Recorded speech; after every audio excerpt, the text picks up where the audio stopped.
Olá, que bom que a gente vai mergulhar juntos numa história incrível, uma história de muita coragem e fé. Hoje a gente vai descobrir o que acontece quando três amigos precisam enfrentar uma verdadeira prova de fogo. Vamos imaginar uma coisa. Pensa só, estar na frente de uma fornalha, mas uma fornalha tão quente que as chamas parecem gigantes dançando, querendo pegar tudo. E mesmo assim, a pessoa fica ali de pé, firme, sem nenhum medo. É sobre isso a nossa história de hoje. Sobre três jovens que, bem no meio desse calor todo, encontraram algo muito mais poderoso.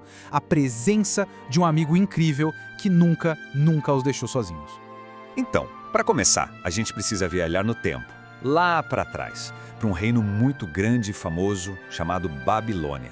E lá vivia um rei que ele era muito orgulhoso. Ele decidiu que o poder dele era maior que tudo, até maior do que qualquer promessa que viesse do céu. O nome desse rei era Nabucodonosor. E olha só que interessante, ele tinha recebido uma mensagem de Deus, um sonho, que dizia que o reino dele um dia ia acabar. Só que o rei era tão orgulhoso que ele pensou assim, sabe? Ah não, de jeito nenhum, eu vou mostrar pra todo mundo que meu reino vai durar pra sempre. E o que ele fez pra provar isso? Ele mandou construir uma estátua gigante. E não era qualquer estátua não, era toda feita de ouro. Pensa só, 30 metros de altura, é mais alto que um prédio de 10 andares. Ela brilhava tanto com o sol que parecia que o rei estava gritando pro mundo inteiro ouvir: o futuro pertence a mim. E aí, com a estátua pronta, o rei deu uma ordem muito séria para todo mundo no reino. Ele disse: quando a música tocar, todo mundo tem que se curvar e adorar a estátua. E quem não fizer isso, vai ser jogado numa fornalha de fogo ardente. Nossa, era uma ordem que não dava escolha para ninguém, né? E isso ia colocar a fé de algumas pessoas num teste muito grande. E foi exatamente essa ordem que fez com que três jovens muito corajosos tivessem que tomar a decisão mais difícil da vida deles. No meio daquela multidão toda, estavam esses três amigos, Ananias, Misael e Azarias. Eles conheciam muito bem a lei de Deus, que dizia para não adorar imagens. E no coração deles, eles sabiam que a obediência a Deus vinha primeiro, antes de qualquer rei. Eles decidiram obedecer a Deus, mesmo que isso custasse a própria vida. E então o momento chegou. A música começou a tocar. E como se fosse uma grande onda, a multidão inteira se ajoelhou no chão. Mas, no meio de todo mundo curvado, três rapazes continuaram em pé. Sozinhos, mas firmes na sua decisão. Claro que o rei ficou furioso quando viu. E quando ele chamou os três para dar uma bronca, a resposta deles foi cheia de calma, de confiança. Eles falaram assim: olha, rei, o Deus que a gente serve tem poder para nos salvar do fogo. Mas, mesmo que ele não nos salve, a gente quer que o senhor saiba de uma coisa: nós não vamos adorar a sua estátua de ouro. Uau, que fé, não é mesmo? Essa resposta deixou o rei ainda mais bravo, com mais raiva ainda, e foi essa fúria do rei que preparou o caminho para acontecer um dos maiores milagres que a gente já ouviu falar. A raiva do rei era tanta, mas tanta, que ele mandou esquentar a fornalha 7 vezes mais do que o normal. O fogo ficou tão forte que os soldados que foram jogar os rapazes lá dentro acabaram morrendo só de chegar perto. Dá para imaginar o calor? Só que aí, quando o rei olhou lá para dentro da fornalha, ele tomou um susto. Ele não conseguia acreditar no que estava vendo. Porque lá dentro não tinham 3 homens. Tinham 4.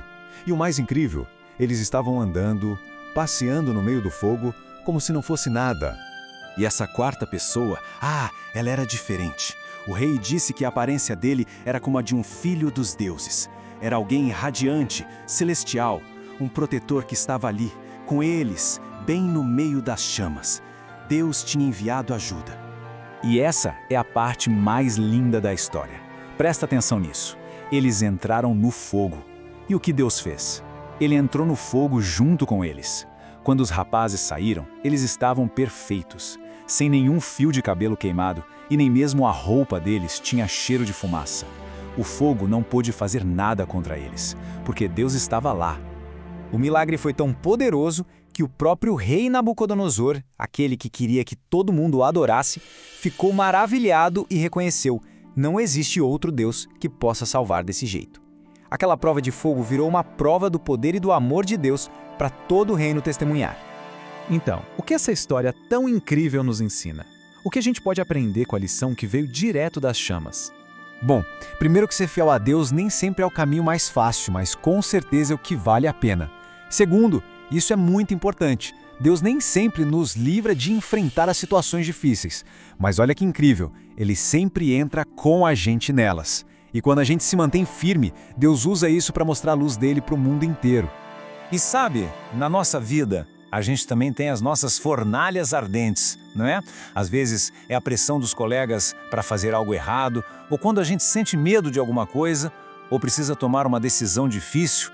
Pois é, essa história é para nos dar coragem exatamente nesses momentos. E a gente pode ter certeza de uma coisa. Assim como Deus esteve com Ananias, Misael e Azarias, Ele promete estar com a gente também. O próprio Jesus disse: "Neste mundo vocês terão aflições, mas tenham ânimo, eu venci o mundo." Que promessa maravilhosa, né? E essa é a lição final que fica. Quando a gente escolhe ficar do lado de Deus, não importa o tamanho da fornalha, o fogo não tem a última palavra. Quem vence é a fé. E não pela nossa força, claro, mas pela força daquele que entra com a gente e caminha ao nosso lado, até mesmo no meio do fogo.